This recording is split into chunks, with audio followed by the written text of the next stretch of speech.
So Mushoku Tensei Jobless Reincarnation, the ERIS OVA, the episode that I remember around the time that kind of like Rudy was down the dumps with the whole Paul situation. I remember seeing some people being like, I can't believe they cut this out, and lo and behold, it was an OVA bundled episode. And with a title of an episode like ERIS the Goblin Slayer, to me personally, I was honestly just expecting a goblin slaying episode. I thought it would be probably shocking in some way, like, oh my god, she has to kill a little baby goblin and like there's some emotional thing or something like that. I wasn't expecting this character Cliff and the kind of like weird romantic tension that ended up happening, but ultimately getting more foreshadowing and kind of like world build up for obviously something that's going to be important in season 2 with the Pope and everything like that, the discrimination against beast people and things like that. It actually turned out to be a way more compelling episode than I think the title of the episode kind of makes it seem to be, because of course it would be fun. Eris is a strong warrior, it'd be fun to see her kick ass and take names, and we get some gorgeous animation in this episode.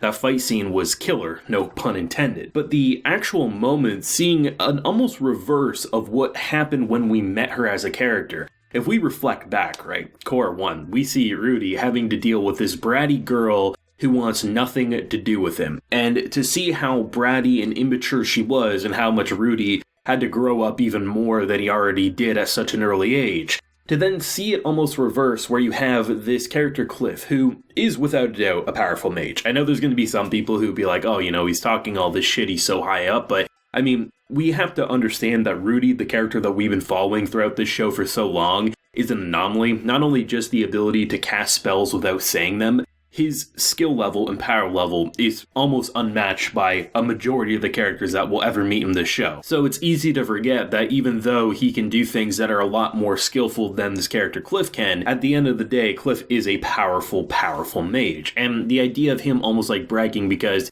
there's a pretty girl around him and he's trying to impress her, it makes total sense. And I mean, the guy had some self-confidence there. I gotta admit, he actually did. But of course, he was kind of getting into trouble from the very beginning, from guild members almost shaking him down, to then obviously, you know, Eris almost abandoning him at more than one occasion. The entire quest is about getting the ears and bringing him back for a gold piece there.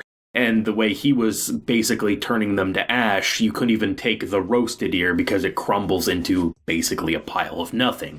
But it was really cool to see how it was a reverse of what happened when we met her. Now she had to be the grown-up, and throughout the episode, just seeing how she would constantly brag, or just not even brag, but just kind of showcase how amazing her teacher, her mentor, her love interest is. Like the idea of when they get trapped in the woods, hey, just fly up there and point me to the town. But I can't do that. That's something that most people would scoff at, but because she's been traveling with such an OP mage, she's naturally just like, oh, I just assume that if Rudy could do it, I mean, you should be able to do at least a small mimic of it, but I guess not, right? And to get the build up throughout the episode, because you knew the kid was special, right? Because they start the episode off with one of my favorite approaches in animated media, which is what I like to refer to as the storybook approach. The idea that you don't have the typical animation or design that you're used to in a show, but rather you have an almost animated storybook. And I love that approach. I could watch an entire episode in that style. I just really, really enjoy it. And I think it serves as such a great setup for a character or a story point or anything like that, especially in a world with magic. It just lends itself to work quite naturally.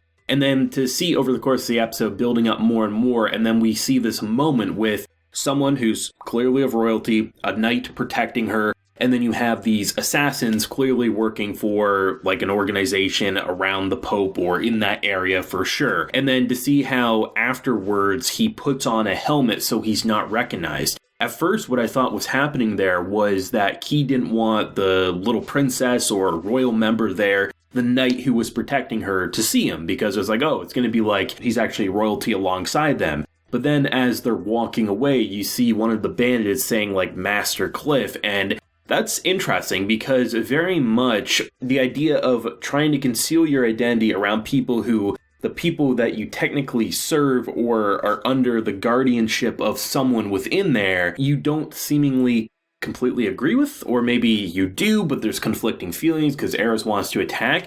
It very much feels like this OVA is setting up Cliff to be of major importance in Season 2, and the idea of him saying Rudy's name at the end there, I can't tell if that's going to be something like a rival, an enemy, a friend, a frenemy. There's a lot of things that could happen because clearly the girl that he likes Rudy, and at the same time, if Rudy can do these things that she said, is he going to want to learn from him? Like, there's so many different things happening, and that's what made this OVA so special. It easily could have just been showcasing how strong she is in battle, and of course they did that. I mean, just comparing her to feats later in the season and stuff like that. It goes to show just like how crazy her skill is, but how crazy the skills of the master swordsmen are out there, right? But I love the idea of taking something that could have just been a goblin slaying episode, have that be actually a small portion, and turn it into something that clearly is setting up something bigger for the following season. And I think that's why it works as a bundled OVA, in my opinion. And if I ever go back to rewatch, which of course I will, closer to when season 2's coming out, I'll definitely watch this at the appropriate timeline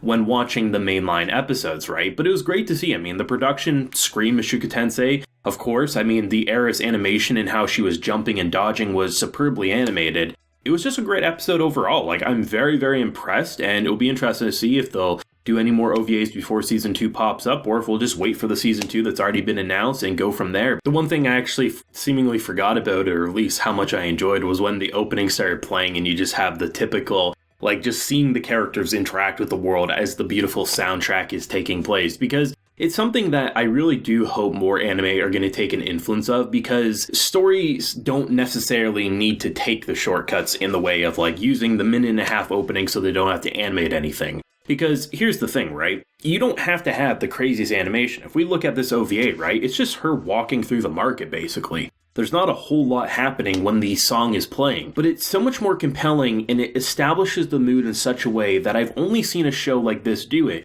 where having the characters just interact with their world, seeing some gorgeous landscapes, or just seeing them interact with the market, looking at a sign, seeing discrimination from basically throwing out a beast person from the tavern, or whatever the hell it was. That establishes what type of episode that's going to be before a character really even says anything. And then you kick the episode off officially with basically getting a ridiculous charge for non-human entries to the city, right? That type of stuff goes a hell of a long way to establish the narrative without needing Sakuga. We don't need Eris kicking ass in this crazy animation. You can just do very basic characters standing still and just looking at the world, and it goes so far to establish what type of episode it's going to be. And you don't grow sick of the openings in the show, because the openings are constantly evolving to match and set up the story that we're seeing. I just really hope more shows will take note, because it's not even like they do the craziest animation or anything. It's not going to put too much extra strain on the production. You just use it in careful, planned ways, and you can really make an episode go from a 9 out of 10 to a 10 out of 10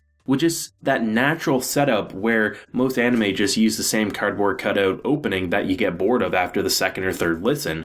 Where Mushoku Tensei's like, we're going to make sure not only do you never get bored, but it serves as the establishing shot of the story that we're watching. And that shit never gets old. Great stuff. Very excited for more. Let me know what you thought of the OVA, though, down below. Leave a like if you enjoyed and subscribe if you're new around here. Till next time, everyone, please take care and have a good one.